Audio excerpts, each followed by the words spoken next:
बालापुर में टिल्लू चिड़ा एक गरीब नाई था। वो लोगों का हेयर कट करता था और पैसे कमाकर घर चलाता था। टिल्लू अपने बेटे और बहू के साथ रहता था। उसका बेटा बंटी इस काम को बिल्कुल भी पसंद नहीं करता था। उसे शहर जाकर कोई कारोबार करना था। एक दिन टिल्लू का एक्सीडेंट हो जाता है। वो बंटी को बुलाकर कहता है, बेटा बंटी, हम खानदानी हेयर कट कर रहे हैं। मेरे पिताजी और मैं अपने घर के लिए रोटी इसी काम को करते हुए कमाए हैं। अब तू ही है जो ये बात नहीं समझता। मैं कितने दिन हूँ मुझे पता नहीं, इसलिए मैं तुझे एक चीज देना चाहता हूँ। ये ले, ये है वो कैंची जिसे हम सब कटिंग करते थे। ये रख और काम कर। क्या पिताजी, आपको जायदाद के नाम पर ये कैंची ही मिली थी? पता नहीं आप मुझे कभी समझ पाएंगे कि नहीं। मैं इस काम से नफरत करता हूँ। मैं कभी भी इस कैंची को नहीं इस्तेमाल करूँगा। अरे, आप अपने पिताजी से ऐसे कैसे बात कर सकते हो? जब आपकी आमदनी नहीं थी तब इनकी मेहनत से ही घर का पूरा खर्चा चला है। आप इनसे माफी मांगिए। पिताजी, मुझे माफ कर दो। इसके बाद कुछ दिनों में ही टिल्लू परलोक सिधार जाता है। ये लीजिए पिताजी की कैंची, अब इससे काम शुरू कीजिए। नहीं नहीं, मैं किसी का हेयर कट नहीं करूँगा। तो फिर आप अपने पिताजी को दिया वचन नहीं निभाओगे और घर का खर्च कैसे चलेगा? आप क्या चाहते हैं कि हम सब भूखे ही मर जाएं? अरे तुम क्या बकवास कर रही हो? मैं काम करने से तो मना नहीं कर रहा हूँ ना। हाँ, तो फिर इस कैंची का इस्तेमाल करो और काम करो। बंटी जबरदस्ती लोगों की हेयर कटिंग शुरू कर देता है, लेकिन उसका मन नहीं लगता था। इस वजह से गड़बड़ हेयर कट करने लगता है। लोग उस पर गुस्सा करने लगते हैं। एक दिन परेशान होकर बंटी जंगल में जा रहा था, तभी उसको साधु दिखते हैं। वो बहुत भूखे होते हैं। बंटी उन्हें कुछ सेब खिला देता है। साधु जी, मेरा काम में मन नहीं लगता, क्या करूं? मेरे आशीर्वाद से तुम्हारा काम अपने आप हो जाएगा। इसके बाद बंटी अपनी हेयर कटिंग की दुकान में जाता है और लोगों की कटिंग करने के लिए जैसे ही अपने पिताजी की कैंची उठाता है, वो कैंची साधु के आशीर्वाद से अपने आप हेयर कटिंग करने लगती है और जल्दी ही वो बहुत फेमस हो जाता है। वाह जी, आप तो बहुत ही कमाल के काम करने लगे हो। मैंने तो सोचा भी नहीं था। तुम जानती हो पीलू, इस साधु महाराज के आशीर्वाद से हुई है। अब हम ना एक बड़ा घर खरीदेंगे। वाह जी! और बंटी एक बड़ी सी घर ले लेता है। इसके बाद बड़े बड़े हीरो उसके यहाँ हेयर कटिंग करवाने के लिए आने लगते हैं। पीलू, तुमने मुझे आलसी होने से बचा ली। अगर तुम नहीं होती तो मैं अपने पुरखों का हेयर कटिंग का काम नहीं करता। तुम्हारे कारण ही मैं इतनी तरक्की कर पाया हूँ। बड़ों का कहना मानना चाहिए जी, आपने भी वही किया। इस तरह से पीलू और बंटी खुशी खुशी रहने लगे। गोवापुर गांव के जंगल में पीलू अपने पति बबलू के साथ रहती थी। दोनों पति पत्नी हनुमान जी के भक्ति करते थे। पीलू हर दिन हनुमान जी को बूंदी का भोग लगाती थी और बबलू उन्हीं के नाम का दिन भर जाप करता रहता था। पीलू, मेरा सपना है कि हम लोग भी कभी हनुमान जी के नाम से गरीबों को खाना खिलाएं। जी, आपके ख्याल तो बहुत अच्छे हैं। जय हनुमान जी की। जब मर्जी होगी तब वो हमारे से ऐसा इंतजाम करा देंगे।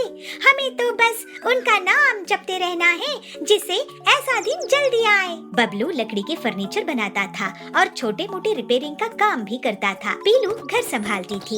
एक दिन, बबलू, तुम बहुत मजबूत फर्नीचर बनाते हो जो देखने में भी अच्छे होते हैं, लेकिन सुना है तुम्हारी कमाई ज्यादा नहीं होती है, तो क्या सोचे हो आगे के लिए? हरिया भाई, कमाई करने की बहुत कोशिश करता हूँ, लेकिन आपको तो पता है कोई भी अकेला काम करेगा तो उसकी कमाई कम ही होगी। मेरी कोई फैक्ट्री तो है नहीं ना। हाँ, आखिर अमीर लोग ही फैक्ट्री का सपना देख सकते हैं। हम गरीब लोगों के पास हमारे और परिवार के अलावा कोई नहीं होता है। तो कड़क सेठ कहते हैं, बबलू, मेरा ऑर्डर पूरा कर दिया क्या? जी कड़क सेठ जी, मैं आपका ऑर्डर पूरा कर दिया हूँ। ये लीजिए आपके फर्नीचर। ठीक है, बिल भिजवा देना और इसके पैसे अगले महीने ले लेना। लेकिन सेठ जी, आपने तो मुझे एडवांस भी नहीं दिए हैं। ऐसे कैसे मैं इतने दिन बिना पेमेंट के रुक सकता हूँ? अरे मैं कोई भाग नहीं जा रहा हूँ, सेठ हूँ, दे दूंगा पैसे। रात में बबलू घर आता है। बबलू जी, क्या हुआ? आज आप उदास लग रहे हैं। आज कड़क सेठ से पैसे मिलने वाले थे पीलू, लेकिन उसमें पेमेंट नहीं किया। अभी मेरे पास पैसे खत्म हो गए हैं। अगर ऐसा ही चलता रहा तो कहाँ से मुनाफा होगा, क्योंकि ग्राहक लोग टाइम पर पेमेंट ही नहीं देते हैं। उनके घर के लिए फर्नीचर बनाता हूँ, अपने घर के लिए नहीं। हनुमान जी के लिए सेवा करनी है, लेकिन ऐसा कुछ नहीं कर पा रहा हूँ। कोई बात नहीं जी, हनुमान जी सब देख रहे हैं। आपकी मेहनत कभी बेकार नहीं जाने देंगे। पीलू, तुम्हारे जैसी पत्नी मिलना मुश्किल है। हनुमान जी की बहुत दया है हम पर। चलो उनकी शाम की आरती करते हैं। जय हनुमान जी। एक दिन कड़क सेठ के घर जब बबलू पैसे लेने के लिए पहुंचता है, वहाँ उसे कालू मिलता है। बबलू, अभी तुम्हारा पेमेंट नहीं हो पाएगा। कड़क सेठ 5 महीनों के लिए बाहर गए हैं, उसके बाद देखेंगे। ये सुनकर बबलू दुखी होकर वापस चला जाता है। इसके बाद वो घर आकर पीलू से सब बताता है। ये अमीर लोग हम जैसे गरीबों का पैसा लूट लूट कर ही अमीर होते हैं। जब तक इनकी तरफ हम उम्मीद से देखते रहेंगे, हमें धोखा ही होता है। हनुमान जी से प्रार्थना करके हम अपनी फर्नीचर की फैक्ट्री लगा लेते हैं। पीलू, फैक्ट्री बनाने में कितना खर्चा आता है पता है? मैं तो कहती हूँ सब छोड़कर हनुमान जी से ही हम पूछ लेते हैं, वो ही कोई रास्ता सुझाएंगे। हाँ, हमारे बस की नहीं है ये मुसीबत। अगली सुबह बबलू और पीलू हनुमान जी से लगातार प्रार्थना करते रहते हैं और उन्हीं की भक्ति से हनुमान जी प्रकट होते हैं। भक्त, आंखें खोलो, मैं आ गया हूँ। हनुमान जी आपकी जय हो। जय हो हनुमान जी की। प्रभु, आपने हमारी प्रार्थना स्वीकार कर ली। आप बहुत दयालु हैं। अब हम पर कृपा करिए प्रभु, हमें रास्ता दिखाइए। मैं तुम्हें बांस से नाव बनाना सिखा सकता हूँ। तुम्हें लकड़ी का काम तो आता ही है। बांस की नाव तुम गरीबों को बेच सकोगे, साथ ही उस पर मोटर लगा दोगे तो बांस का मोटर नाव बन जाएगा। आपकी दया अपरंपार है हनुमान जी। हमारे मन में आपके भक्तों के लिए भंडारा करने की कामना है। आप आशीर्वाद दीजिए प्रभु। सब अच्छा होगा पीलू।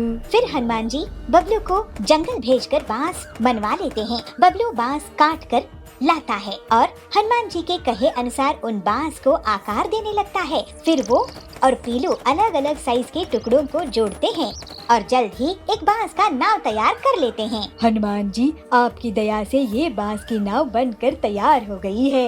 ये आपकी दया के कारण ही बन पाई है प्रभु। अब तुम लोग इसका व्यापार करो। जय श्री राम। फिर हनुमान जी वहाँ से अंतर्ध्यान हो जाते हैं। हनुमान जी ने जैसा कहा वैसा ही करते हैं। बांस की नाव को गरीबों को बेचते हैं और मोटर बांस की नाव बनाकर भी बेचते हैं। सही कह रही हो पीलू, अब मैं ऐसा ही करता हूँ। बबलू की बांस के नाव को देखने के लिए पूरे जंगल के लोग आते हैं। वाह वाह, ऐसा बांस की नाव तो मैंने कभी नहीं देखा। बबलू, तुम बहुत ही होनहार निकले। ऐसा करो, मेरा ऑर्डर लिख लो, मैं तो इन्हें एक्सपोर्ट करूँगा। वाह, बांस की नाव कोई इसे बना भी सकता है, ये मैं सोच भी नहीं सकती। मुझे 3 बांस की नाव बना कर देना बबलू। सब हनुमान जी की कृपा है। और ऐसे ही बबलू बहुत मेहनत करके लोगों के लिए उनकी बांस की नाव तैयार करने लगता है और बहुत मुनाफा कमाता है। बबलू जी, अब तो हमारी पूरी जिंदगी ही बदल गई है। चलिए अब हम हनुमान जी का गरीबों के लिए भंडारा करते हैं। जय हनुमान जी।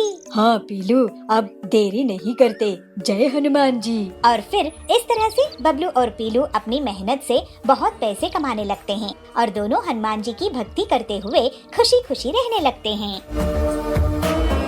एक गांव की नदी के किनारे जाबाज रहता था। जाबाज का बेटा बबलू और बहू बबली की सड़क हादसे में मृत्यु हो गई थी। इस वजह से उनकी बेटी पीलू को जाबाज बहुत प्यार से पालता पोसता था। जाबाज नदी से मछलियाँ पकड़ कर लाता था, उन्हें बाजार में बेचता था और उन पैसों से वो पीलू की पढ़ाई का खर्चा और घर का खर्चा चलाता था। पीलू अब बड़ी हो गई तो जाबाज उसे बोला, पीलू, तू अब बड़ी हो गई है और मैं बूढ़ा हो चुका हूँ। मैं तुझे मछलियाँ पकड़ना सिखा देता हूँ। पता नहीं कब तक मैं इस दुनिया में हूँ। कम से कम तुझे तेरे पैरों में तो खड़ा कर दूँ, उसके बाद तेरी शादी करवा दूँ, बस। दादाजी, आप मेरी चिंता मत कीजिए, मैं पढ़ लिख कर कुछ न कुछ काम कर ही लूंगी। लेकिन जल्दी ही जाबाज की तबीयत खराब हो जाती है और वो बिस्तर में पड़ जाता है। मैं मछली पकड़ने का काम करूंगी दादाजी। बेटी, मछली पकड़ना इतना आसान नहीं है। लेकिन पीलू फिर भी मछली पकड़ने के लिए नदी में जाती है, मगर उस दिन उसे मछली नहीं मिलती है। पीलू इसके बाद मजदूरी का काम करने का कोशिश करती है, लेकिन वो भी नहीं कर पाती है। किसी दुकान में सेल्स गर्ल का काम करने के लिए ज्वाइन करती है, लेकिन वहाँ से भी उसे निकाल दिया जाता है। क्या हुआ बेटी, तू इतनी उदास क्यों है? दादाजी, मैं कोई भी काम नहीं कर पा रही हूँ। आप मुझे मछली पकड़ना सिखा दीजिए ना, लगता है वही मेरे लिए ठीक रहेगा। ठीक है। फिर जाबाज पीलू को नदी के किनारे लेकर जाता है। देखो पीलू, मैं तुम्हें एक राज की बात बताने जा रहा हूँ। अब तक तुम्हें इसलिए नहीं बताया क्योंकि मैं नहीं चाहता था कि तू वो काम करो जो तुम्हें पसंद नहीं हो। ये एक खानदानी राज है जिसकी मदद से हम मछलियाँ पकड़ते हैं। ऐसा क्या राज है दादाजी? मछली पकड़ने के लिए मैं नूडल्स का इस्तेमाल करता हूँ। फिर जाबाज पीलू को नूडल्स से मछली पकड़ना सिखाता है। इस तरह से थोड़ी सी प्रैक्टिस के बाद पीलू मछली पकड़ने लगती है। इसके बाद पीलू खुद से मछली पकड़ने आ जाया करती थी। दादाजी देखिए, मैं ये पैसे कमा के लाई हूँ आज की मछली पकड़ने से। वाह बेटी, ये तो बहुत बढ़िया बात है। फिर पीलू की शादी जाबाज अपने दोस्त के पोते से करवा देता है और पीलू और उसका पति मछलियों का बड़ा सा कारोबार शुरू कर देते हैं। अब पीलू अपने परिवार में हंसी खुशी रहने लगती है।